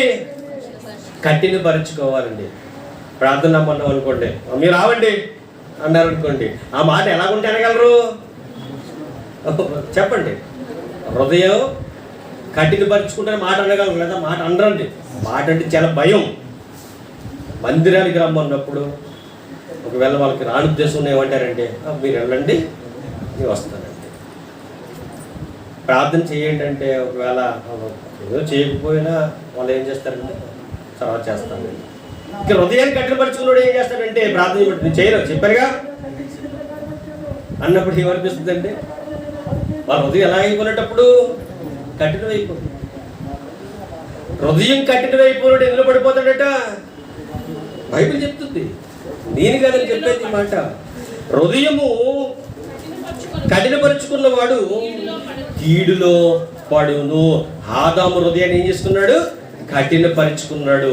ఆ కఠినత్వాన్ని బట్టి ఆయన ఎందులో పడిపోయాడు తెలుసా? కీడులో పడిపోయాడు. దావీదు గారి హృదయాన్ని ఏం చేసుకున్నాడు? మెత్తనపరుచుకున్నాడు. నిత్యము దేవుని యందు భయభక్తులు కలిగి ఉండాలని నిర్ణయం తీసేసుకున్నాడు. నిర్ణయం చూద్దాం ఒకసారి. కీర్తన గ్రంథానికి వెళ్ళిపోతాం. ఇంకా వీళ్ళిద్దరి గురించి ఈరోజు మీకు ఇప్పుడు ఒకసారి కీర్తన గ్రంథానికి వెళ్ళి మీరు ఆలోచించగలిగితే, కీర్తన గ్రంథము 51వ అధ్యాయము. కీర్తన గ్రంథము 51వ అధ్యాయము. చిన్న చిన్న అక్షరాలతో పైన రాయబడిన చూడండి, ప్రధాన గాయకునికి అని చెప్పి కింద రాయబడిన మాట. దావీదు నాతానను ప్రవక్త అతని యొద్దకు వచ్చినప్పుడు అతడు రచించిన కీర్తన. అంటే తప్పు చేసిన తర్వాత ఆ తప్పుని చూస్తూ దేవుడు ఊరుకోలేదు. వెంటనే నాతానని ప్రవక్తను పంపించాడు. పంపించిన తర్వాత చెప్పాడు, ఇదిగో దావీదు, నువ్వు చేసింది తప్పు. ఆ తప్పును తెలుసుకున్న ఆయన ఎలా ఏడ్చి ప్రార్థన చేశాడు కింద చదవండి. దేవా నీ కృప చొప్పున నన్ను కరుణింపు. పై మాట చదవలేదండి మీరు, పైలే నా దేవా. సారీ, నేను పట్టుకొచ్చాను. చదవండి. దేవా నీ కృప చొప్పున నన్ను కరుణింపు. నీ వాత్సల్యం బాహుల్యము చొప్పున నా అతిక్రమమును తుడిచివేయము. నా దోషము పోవునట్లు నన్ను బాగుగా కడుగుము. నా పాపము పోవునట్లు నన్ను పవిత్రపరచుము. నా అతిక్రమములు నాకు తెలిసే ఉన్నవి. అంటే నేను చేసిన పాపము నాకు తెలిసిందయ్యా, నన్ను క్షమించయ్యా, నన్ను మన్నించయ్యా అన్న ప్రార్థన. మీరు ఇదంతా తర్వాత చదవండి. ఎంతగా తగ్గించుకున్నాడో, ఎంతగా ఏడ్చాడో, ఎంతగా నలిగిపోయాడో పాపం చేసిన తర్వాత. మోకాళ్ళుని దేవుని ఎదుట ప్రార్థన ఎంత ఏడ్చి ఏడ్చి ఏడ్చి చేశాడో మీకు అర్థమవుతుందని 51 కీర్తన చివరి దాకా చదవండి. అయ్యా నన్ను క్షమించయ్యా, అయ్యా నన్ను క్షమించయ్యా అని చెప్పి ఒక మాట మీకు చూపిస్తానండి. తర్వాత మళ్ళీ ఆదం దగ్గరికి తీసుకెళ్తాను. 11వ వచనం చదవండి. అదే 51వ కీర్తన. నీ సన్నిధిలో నుండి నన్ను తోసివేయకము, నీ పరిశుద్ధాత్మను నా యొద్ద నుండి తీసివేయకము. అంటే అర్థం ఏంటి? నీ తప్పు చేశాను కాబట్టి నా తప్పుకు నిన్ను అనుభవించవలసిన శిక్ష ఏంటంటే నీ సన్నిధి నుండి నన్ను ఏం చేస్తావు? త్రోసేస్తావయ్యా. అలా త్రోస్తే నేను బ్రతకలేనయ్యా. నీ సన్నిధిని నువ్వు రానివ్వకపోతే నేను బ్రతకలేనయ్యా. నీ సన్నిధే నాకు ప్రాణము, నీ సన్నిధే నాకు దైవము, నీ సన్నిధే నాకు అంతఃపురం, నీ సన్నిధే నాకు ఆశ్రయం. నువ్వు నీ సన్నిధిలోనికి రాకుండా నన్ను త్రోసేస్తే నేను బ్రతకడం వ్యర్థం. చూడండి, తన బ్రతుకు గురించి మాట్లాడుతున్నాడు. నాకు ఆనందం పోయింది. ఎవరంటున్న మాట ఇది? దావీదు అంటున్నాడు, నిన్ను పాపం చేయడం వల్ల నాకు ఉన్న ఆనందం పోయింది. ఒకప్పుడు కష్టంలో ఉన్నా, ఒకప్పుడు బాధలో ఉన్నా, ఒకప్పుడు ఇబ్బందుల్లో ఉన్నా, ఒకప్పుడు ఏమీ తోచని పరిస్థితుల్లో ఉన్నా, ఒకప్పుడు మరొకడు వచ్చి నన్ను చంపడానికి ప్రయత్నిస్తున్నా, గాఢాంధకారపు లోయలో నేను సంచరించినా ఏ అపాయమునకు నీ భయపడలేదయ్యా, ఏ అపాయమునకు భయపడలేదయ్యా. అప్పుడే నేను ఆనందంగా ఉండేవాడిని, అప్పుడే నేను సంతోషంగా ఉండేవాడిని. ఇప్పుడు అన్నీ ఉన్నాయి, రాజునైపోయాను. నా దగ్గర చాలా మంది సైనికులు ఉన్నారు, యుద్ధ రంగాలు చాలా ఉన్నాయి, రథాలు ఉన్నాయి, చాలా మందిని పరిపాలిస్తున్నాను. కానీ నేను తప్పు చేసేసానయ్యా. తప్పు చేయడం వలన నీ సన్నిధిలో నన్ను దూరంగా పడేస్తావయ్యా. అలా పడేయొద్దయ్యా. నా తప్పు ఒప్పుకుంటున్నానయ్యా, నన్ను క్షమించయ్యా. నాకున్న ఆనందాన్ని పోగొట్టొద్దయ్యా. చాలా బాధపడుతున్నానయ్యా. నా రక్షణ ఆనందాన్ని నాకు మరలా పుట్టించుము. అంటే అంత తగ్గించుకుని ప్రార్థన చేస్తున్నాడు. దేవుడు ఆ ప్రార్థన వింటాడా వినడా? చెప్పండి. ఖచ్చితంగా వింటాడండి. విన్నాడు. దావీదుని ఉన్నతమైన స్థాయిలో నిలబెట్టేశాడు. ఓకేనా? రైట్. మరి ఆదం అలా చేశాడా? ఇప్పుడు ఆదం దగ్గరికి వెళ్దాం. ఆదం అలా చేయలేదు, తప్పు ఒప్పుకోలేదు, పాపాన్ని ఏం చేశాడు? దాచిపెట్టుకున్నాడు. అప్పుడు దేవుడు ఏం చేశాడు? మీరు అలా ఆదికాండం 3వ అధ్యాయము అలా చదువుకుంటూ వెళ్ళిపోతే, అలా చదవడం తర్వాత ఇప్పుడు మీకు ఒక మాట డైరెక్ట్గా చూపిస్తాను. ఆ మాట ఏంటంటే 18వ వచనం చదువు. అది ముండ్ల తుప్పలను గచ్చపొదలను నీకు మొలిపించును, పొలములో పంట తిందువు, నీవు నేలకు తిరిగి చేరు వరకు నీ ముఖము చెమట కాచి ఆహారము తిందువు. యాలయనగా నేల నుండి నీవు తీయబడితివి, నీవు మన్నే కనుక తిరిగి మన్నైపోదు అని చెప్పెను. ఆదాము తన భార్యకు అవ్వ అని పేరు పెట్టెను. యాలయనగా ఆమె జీవము గల ప్రతివానికి తల్లి. దేవుడైన యెహోవా ఆదామునకును అతని భార్యకును చర్మపు చొక్కాయలు చేయించి వారికి తొడిగించెను. అప్పుడు దేవుడైన యెహోవా ఇదిగో మంచి చెడ్డలను ఎరుగునట్లు ఆదాము మనలో మనలో ఒకరి వంటి వాడాయను కాబట్టి అతడు ఒకవేళ తన చెయ్యి చాచి జీవవృక్ష ఫలమును కూడా తీసుకుని తిని నిరంతరము జీవించినని దేవుడైన యెహోవా అతడు ఏ నేల నుండి తీయబడినో దాన్ని స్వేచ్ఛపరచుటకు ఏదేను తోటలో నుండి అతన్ని పంపివేసెను. ఏదేను తోటలో నుండి పంపివేసెను. ఏదేను తోట అనగా దేవుని యొక్క మందిరంగా మీరు ఆలోచించండి. అంతే కదా, అక్కడ ప్రశాంతత ఉంది, ఆనందం ఉంది, సంతోషం ఉంది, అన్నీ ఉన్నాయి. ఇప్పుడు ఆనందకరమైన తోటలో నుంచి అసలు ఏ పని చేయక్కర్లేదు. ఆ తోటలో అన్నీ కూడా దేవుడు ఏం చేశాడు? మొలిపించేశాడు. ప్రతి చెట్ల నుండి ఫలాలు దేవుడే ఇచ్చేస్తున్నాడు. గొప్పగా ఉండేదండి, గొప్పగా ఉండేది. ఆ ఉన్నతమైన స్థలములోంచి దేవుడు ఏం చేస్తున్నాడు? ఆదామవ్వని గెంటేస్తున్నాడు. ఎందుకు గెంటేశాడు? అతిక్రమమును దాచిపెట్టుకున్నారు కాబట్టి. దావీదు తెలుసుకున్న దావీదు ఏమన్నాడు? నీ సన్నిధిలో నుంచి నన్ను త్రోసివేయకు నాయన, నా రక్షణ ఆనందం నాకు మరలా పుట్టించు. అది ఆనందం గొప్పది.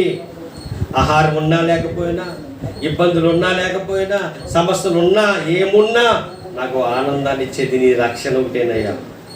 రక్షణ అంటే ఆయన తోడు, రక్షణ అంటే ఆయన సహవాసం, రక్షణ అంటే ఆయన మనతో ఉండడం. ఆనందం నాకు చాలా, ఇంకా వేరే ఆనందం నాకు వద్దయ్యా అని ఆయన అంటుంటే, ఈయన చేసిన పనికి దేవుడు ఏం చేశాడంటే తోటలోంచి గెంటేశాడు. గెంటేసి ఏం చేశాడో చూద్దామండి. అప్పుడు ఆయన ఆదామును వెళ్ళగొట్టి ఏమని రాయబడింది? ఎన్నో వచ్చినావమ్మా? 24. ఏమని రాయబడింది? ఆదామును, అప్పుడు ఆయన ఆదామును వెళ్ళగొట్టి అంటే గెంటేసినట్టే కదా. వెళ్ళగొట్టి అంటే ఇదే పరిస్థితి దావీదుకి ఎదురైందా లేదా? ఎదురైంది. దావీదుకి పరిస్థితి అని తెలుసు కాబట్టి దావీదు ఏమన్నాడంటే, నీ సన్నిధిలో నుంచి నన్ను వెళ్ళగొట్టొద్దు. ఎంతగా ప్రార్థన చేశాడు చూడండి. ఇక్కడ వెళ్ళగొట్టి ఏదోను తోట తూర్పు దిక్కున కేరుగులను జీవవృక్షమునకు ఓ మార్గమున కాచుటకు ఇటు అటు తిరుగుచున్న ఖడ్గ జ్వాలలను నిలబెట్టెను. అంటే మళ్ళీ ఏదో తోటలోకి వెళ్ళే అవకాశం ఉందా వాళ్ళకి? లేదు. ప్రేమ దేవుని వాళ్ళరా, కానీ దేవుడు ఈరోజు మనకి ఏమిచ్చాడు? పరలోకాన్ని పొందుకునే అవకాశాన్ని అనుగ్రహించాడు. తప్పు ఒప్పుకుని ఆ తప్పుని విడిచిపెట్టి మళ్ళీ చేయకుండా ఉంటే నువ్వు దేవుని సన్నిధికి చేరుకుంటావు. ఇక్కడ ఆదాము అయితే తప్పును ఒప్పుకోలేదంటే, తప్పును ఒప్పుకోలేదు కాబట్టి ఇక దేవుడు ఏం చేశాడంటే ఇంకా ఏదేను తోటలోంచి బయటికి వెళ్ళగొట్టేశాడు. వెళ్ళగొట్టిన ఆయన మళ్ళీ తిరిగి వస్తాడని ఏం చేశాడంటే అక్కడ ఖడ్గజ్వాలలను పెట్టేశాడు. ప్రేమ దేవుని వల్ల ఇప్పుడు ఆదాము దేవుడికి ప్రథమ స్థానాన్ని ఇచ్చాడు. అక్కడ ఇవ్వలేదు. ఎవరిచ్చారు ప్రథమ స్థానాన్ని? దావీదు ఇచ్చాడు. మరి ఈరోజు మీరు ఎవరికి ప్రథమ స్థానం ఇస్తున్నారు? దేవుడికిగా? దేవుడికేనా? దేవుడికేనా? చెప్పండి అందరూ. దేవుడికేనా మీరు ప్రథమ స్థానం ఇచ్చేది? దేవుడికే కదా. మరి దేవుడి మందిరానికి వచ్చేందుకు ప్రార్థన చేయట్లా? అబ్బాయి అదేమంటారండి? ప్రార్థన చేస్తే ఇచ్చినట్టండి అంటారా? అనకండి. ఎందుకు? మీకు ఏమన్నా మందిరం 2 కిలోమీటర్ 10 కిలోమీటర్ అవుతుంది అనుకోండి, రాలేరు. మందిరం ఎక్కడుంది? పక్కనే ఇచ్చాడు. మీరు దేవుడికి ప్రథమ స్థానాన్ని ఇచ్చుంటే ఈ వారంలో చూస్తారు ఎంతమంది వచ్చి ప్రార్థన చేశారు. మీరు అంటే కుదరదు. దేవుడు చూస్తున్నాడు. అలాగే నేను కూడా చూస్తాను కాబట్టి రేపటి నుంచి ఎంతమంది వచ్చి ఇక్కడ ప్రార్థన చేస్తారో నేను చూస్తాను. మీరు దేవుడికి ప్రథమ స్థానాన్ని ఇచ్చారు కాబట్టి ఆ ప్రథమ స్థానాన్ని ఇచ్చారని నోటితో చెప్తే కుదరదు, క్రియలలో చూపించారు. మీరు అందరూ చెప్పారు నాకు ఇక్కడ. మీలో మీ హృదయంలో ఎవరికి ప్రథమ స్థానం? దేవునికి. దేవునికి ప్రథమ స్థానం ఇచ్చినప్పుడు మీరు ఎవరికి ఎక్కువగా మీరు ప్రార్థన చేయాలి, ఎవరితో ఎక్కువ సమయం గడపాలి? దేవునితో గడుపుతున్నారో లేదో ఒక్కసారి మీకు మీరే ఆలోచించుకోండి. మీరు దేవునికి లెక్కప్ప చెప్పాలి. ఒకప్పుడు అడుగుతాడు, పలానా డేట్లో, ఇది 2021 ఆగస్టు నెలలో 29వ తారీఖు 29 29వ తారీఖున మీరు మాట ఇచ్చారు. మాట ఇచ్చిన మీరు మాట ఇచ్చారా, మనుషులు మాట నెరవేర్చారా అని అడిగితే మీరు ఏం చెప్తారు? లెక్కలు ఉంటాయో ఉండవా? దేవుడు అడుగుతాడు అడగడా? దేవుడికి అన్ని జ్ఞాపకమేనట. మీరు ఎప్పుడు కూర్చున్నారో, ఎప్పుడు కూర్చున్నప్పుడు ఎవరెవరు కూర్చున్నారో, కూర్చున్నవారు ఎవరెవరు మాటలు మాట్లాడారో, ఎవరెవరు ఏ మాటకి ఊ అన్నారో ఆ అన్నారో అన్నీ ఏం చేస్తారు? దేవుడు రాస్తాడట. చూద్దామన్నమాట. చూద్దాం. మలాకీ గ్రంథం ఆ మాట చదువుకు ముగించుకుందాం. మలాకీ గ్రంథం పాత నిబంధనలో చివరి పుస్తకం. మలాకీ గ్రంథము మలాకీ గ్రంథం 3వ అధ్యాయము 16వ వచనం. మలాకీ గ్రంథము పాత నిబంధన గ్రంథము 787వ పేజీ నెంబర్. మలాకీ గ్రంథము 3వ అధ్యాయం 16వ వచనం. అప్పుడు యెహోవా యందు భయభక్తులు గలవారు ఒకరితో ఒకరు మాట్లాడుకొనిచుండగా యెహోవా చెవి యొగ్గి ఆలకించెను. ఇప్పుడు మనందరం మాట్లాడుకుంటున్నాం లేదా? మాట్లాడుకుంటున్నామండి. దేవుడి మాట మీతో మాట్లాడుతుంటే మీరు దానికి ఏం చేస్తున్నారు? జవాబిస్తున్నారు. మీ హృదయంలో ప్రథమ స్థానం ఎవరిది? దేవుంది అన్నారు. ఈ మాట దేవుడు వింటాడో విండా? ఆలకించాడట. మళ్ళీ ఎలాగట? మీరు ఏదో అనుకుంటారని, ఆయన ఆకాశం మీద ఉన్నాడు కదండి, ఎలా వినపడుతుందంటే ఆయన రాయించిన మాట వింటే చెవి ఎలా పెట్టారంటే ఎక్కడ దాకా ఉంటుందో చెవి? ప్రపంచం అంతా కూడా ఆయన చెవి కింద ఉంటుంది. ఆకాశం ఆయన సింహాసనం, భూమి పాదపీఠం. చెవి ఎలా పెట్టాడు? ఆకాశం నుంచి ఇక్కడ ఈ బెజ్జింగ్ అంటే మొత్తం ప్రపంచం అంతా ఉంటుందా ఉండదా? అంటే ఈరోజు చాలా ప్రపంచాల్లో చాలా చోట్ల ప్రార్థనలు జరుగుతాయండి. అన్ని ఒకసారి ఎలాగంటారు? గోల కింద ఉంటుందంటే ఆయన పర్లేదట. ప్రతి ఒక్కరి ప్రార్థన కూడా దేనికి అది పిన్ టు పిన్ వెళ్ళిపోద్దట. ఎవరేం ప్రార్థన చేసినా, ఎవరేం మాట్లాడినా, ఎవరు ఆలోచించినా అన్నీ వెళ్ళిపోతుంది. ఇది ఎవరు చెప్పారు? దావీదుగా చెప్పారు. ఏమని? అయ్యా, నేను మనసులో ఏదో ఉన్న మాట అనుకోవాలనుకుని ఆలోచించక మునిపే నువ్వు ఎరిగి ఉన్నావు నాయన అన్నాడు. అంటే నేను మాట్లాడుకుందామని అనుకున్నాను అనుకోండి, నేనేమని అనుకున్నానో అది ఎవరు తెలుసు? దేవుడు తెలుసు. కాబట్టి ఇక్కడ మనం ఏమేమి మాట్లాడామో అన్నీ కూడా ఆయన చెవి యొగ్గి ఆలకించును. మరియు యెహోవా యందు భయభక్తులు కలిగి ఆయన నామమును స్మరించుచు ఉండు వారికి జ్ఞాపకార్థముగా ఒక గ్రంథము ఆయన సముఖమందు రాయబడెను. అంటే మన అందరి పేర్లు ఎక్కడ రాస్తారట? ఆయన సముఖమందున్న గ్రంథములో రాస్తారు. అప్పుడు అక్కడ తెరుస్తారట. తెరిచి అప్పుడు అడుగుతారట, నువ్వు నాకు ఏ ఇచ్చావు, ఏ మాట ఇచ్చావు? మా హృదయంలో ప్రథమ స్థానాన్ని మీకే ఇస్తాను అన్నాడు. మరి మన్నాడు నుంచి ఆ రోజు ఇంటికి వెళ్ళిన తర్వాత ఎన్ని ఏం పెట్టావు? అన్నీ ఏం పెట్టా? ఇంటికి వెళ్ళినా సరే బైబిల్ తెచ్చి బైబిల్ చదివావా? మళ్ళీ వాక్యం పెట్టుకుని వాక్యం విన్నావా? లేకపోతే మళ్ళీ మీ కుటుంబంతో కలిసి ప్రార్థన చేసావా? ఏం పెట్టా? లేదండి వెళ్ళండి కాల్ కొడుకున్నాడు అయ్యా దేవుడు అని చెప్పి ప్రార్థన చేశారండి. అవునులే చేసావు, కానీ చేసిన పని ఏంటో తెలుసా? డైరెక్ట్గా నీ చెయ్యి ఎక్కడికి వెళ్ళిపోతుంటే చుచ్చు దగ్గరికి వెళ్ళిపోద్ది, టీవీ దగ్గరికి వెళ్ళిపోద్ది, భోజనం పెట్టుకుంటావు, కూర్చుంటావు, అందులో వచ్చి వినోదాలు విందులు చూసావు అని దేవుడు అడుగుతాడా? అడగడా? గ్యారంటీగా అడుగుతాడు. అప్పుడు మనం బ్రతుకుకి ఏమైనా విలువ ఉంటుందా? తప్పుగా అర్థం చేసుకోకండి. ఇది దేవుడు చెప్పే మాట గురించి చెప్తున్నారు. అది మీరైనా నేనైనా మాటకి ఏమవ్వాలి? లోబడవలసిందే. కాబట్టి మనం దేవుడిచ్చిన సమయాన్ని ఇప్పుడు కూడా వ్యర్థం చేసేవారిగా ఉండకూడదు.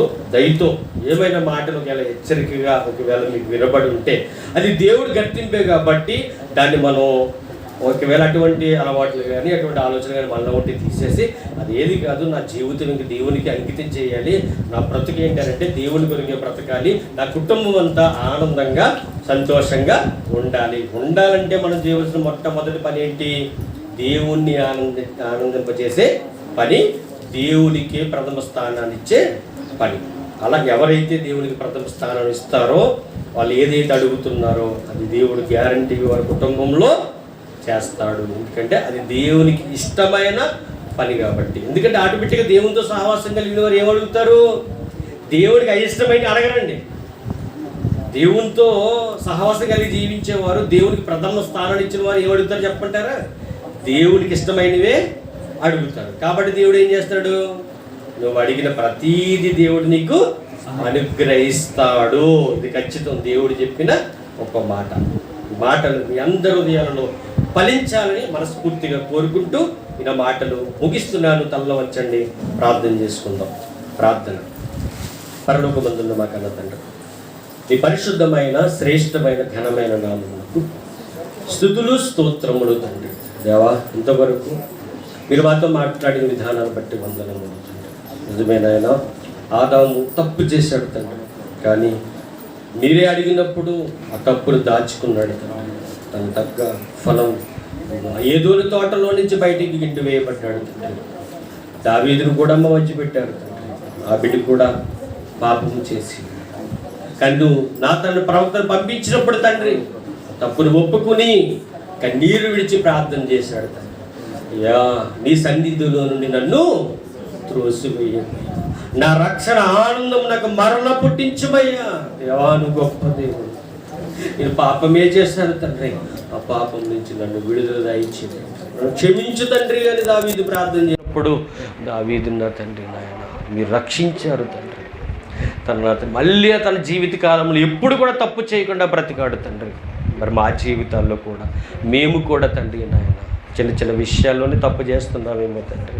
నీ మాట వినకుండా, నీ మందిరానికి రాకుండా, నీకు లోబడకుండా మేము బ్రతుకుతున్నామేమో తండ్రి. దయతో మమ్మల్ని క్షమించండి తండ్రి, దయతో మమ్మల్ని క్షమించండి తండ్రి. మా నోట వ్యర్థమైన మాటలు వస్తున్నాయేమో, మా నోట దోషకరమైన మాటలు వస్తున్నాయేమో తండ్రి. ఒకరిని కించపరిచి మేము మాట్లాడుతున్నామేమో తండ్రి. దయతో మమ్మల్ని క్షమించండి తండ్రి.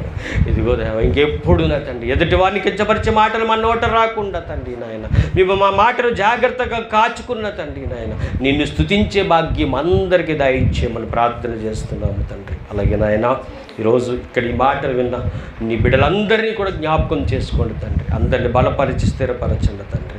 ఇప్పుడు విన్న మాట దుష్టుడు ఎత్తుకుపోకుండా జాగ్రత్తగా హృదయం అనే పలక మీద భద్రపరుచుకునే భాగ్యము ప్రతి ఒక్కరికి దయచేయమని, గొప్ప కార్యములు మీరే జరిపిస్తారని మా కొరకు త్వరలో రాని ఉన్న యేసుక్రీస్తు వరకు నీ నామమున ఈ ప్రార్థన మనవులు అడిగి వేడుకనిచ్చున్నాము తండ్రి.